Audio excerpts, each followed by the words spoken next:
இந்த கதையை படிச்சு முடிக்கும் போது நான் கண்ணீரோட தாங்க முடிச்சேன். நீங்களும் முழுசா கேளுங்களேன். இந்த 2 பேருக்குமே வயசு 70 இருக்கும். தள்ளாடி தள்ளாடி நடந்து போயிட்டு இருக்காங்க. எங்க போறாங்கன்னு பார்த்தாக்கா ஹாஸ்பிட்டலுக்குங்க. என்ன ஆச்சுனாக்கா அந்த பாட்டிக்கு உடம்பு சரியில்லையா. அந்த பாட்டியோட கையை பிடிச்சிக்கிட்டு இவர் பொறுமையா நடந்து போயிட்டு இருக்காரு. போயிட்டு டாக்டர் பாக்குறாரு. டாக்டர் கிட்ட கேக்குறாருங்க, ஐயா ஐயா இவங்களுக்கு என்ன ஆச்சுன்னு தெரியல, ரொம்ப பயமா இருக்கு, 3 நாளா சாப்பிடல, இவங்களை குணப்படுத்திட்டீங்க அப்படின்னாக்கா ரொம்ப புண்ணியமா இருக்கும் ஐயா அப்படின்றாரு. அந்த டாக்டர் சொல்றாரு, கவலைப்படாதீங்க குணப்படுத்திடுவோம்னு சொல்றாருங்க. அதுக்கப்புறம் கூட்டு போய் செக் பண்றாங்க.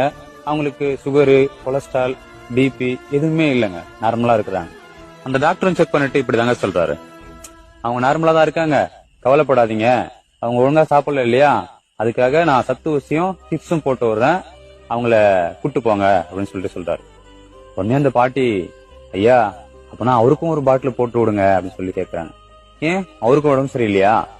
இல்ல ஐயா, நான் 3 நாளா சாப்பிடல இல்லையா, அதனால அந்த கிழவனும் 3 நாளா சாப்பிடல, அதுதான் சொல்றேன் அப்படின்னு சொல்ல டாக்டருக்கு ஒரு மாதிரி ஆயிடுச்சுங்க.